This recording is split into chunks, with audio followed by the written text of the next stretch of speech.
നമഃശിവായ. ഉത്തമ മനുഷ്യർ ആചരിക്കേണ്ട ഉത്തമ സംഗതികൾ. ഹിരണ്യകശിപു തൻ്റെ മകനായ പ്രഹ്ലാദനോട് ചോദിച്ചു, ഇത്രയും കാലം കൊണ്ട് നീ ഗുരുവിൽ നിന്ന് നന്നായി അഭ്യസിച്ച ഉത്കൃഷ്ടമായതെന്താണെന്ന് പറയൂ. പ്രഹ്ലാദൻ പറഞ്ഞു, ശ്രവണം കീർത്തനം വിഷ്ണു സ്മരണം പാദസേവനം അർച്ചനം വന്ദനം ദാസ്യം സഖ്യം ആത്മനിവേദനം.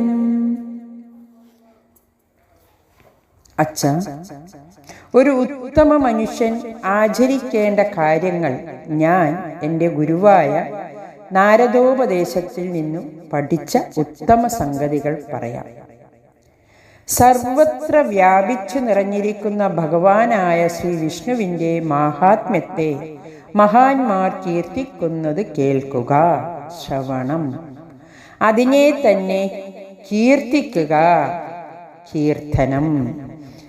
ഭഗവത് സ്വരൂപത്തെ സ്മരിക്കുക, സ്മരണം. ഭഗവാനെ പരിചരിക്കുക, പാദസേവനം. പൂജിക്കുക, അർച്ചനം. വാക്കുകൊണ്ട് ഭഗവൻ നാമധേയമുച്ചരിക്കുക, വന്ദനം.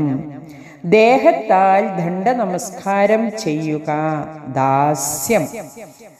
ഭഗവാന്റെ ദാസനാണെന്നുള്ള ഭാവത്തോടുകൂടി അനുകൂലമായി ആചരിക്കുക.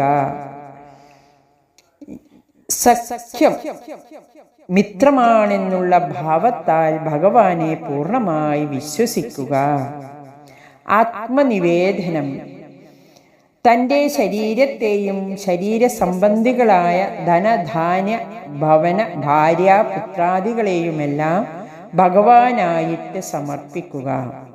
എല്ലാം ഭഗവാന്റേതല്ലാതെ തൻ്റേതായിട്ടൊന്നുമില്ലെന്നുള്ള ദൃഢവിശ്വാസം നിമിത്തം അവരുടെ പരിപാലനത്തിനായിട്ട് ക്ലേശിക്കാതെ ഇരിക്കുക. തനിക്കുണ്ടായിരുന്ന പശു, കുതിര മുതലായ മൃഗങ്ങളെ അന്യനു വിറ്റു കഴിഞ്ഞാൽ അവയുടെ ദേഹരക്ഷാദികളെക്കുറിച്ച് പിന്നെ ചിന്തിക്കാത്തതുപോലെ ശരീരാദി സകല വസ്തുക്കളെയും ഭഗവാനായിട്ട് സമർപ്പിച്ചിട്ട് ചിന്താവിഹീനനായിരുന്ന് ഭഗവാനെ ഭജിക്കുക.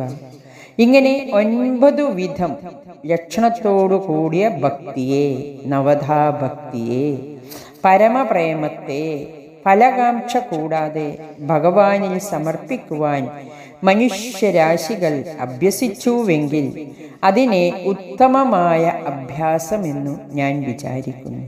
ഹരി ഓം നമഃ ശിവായ.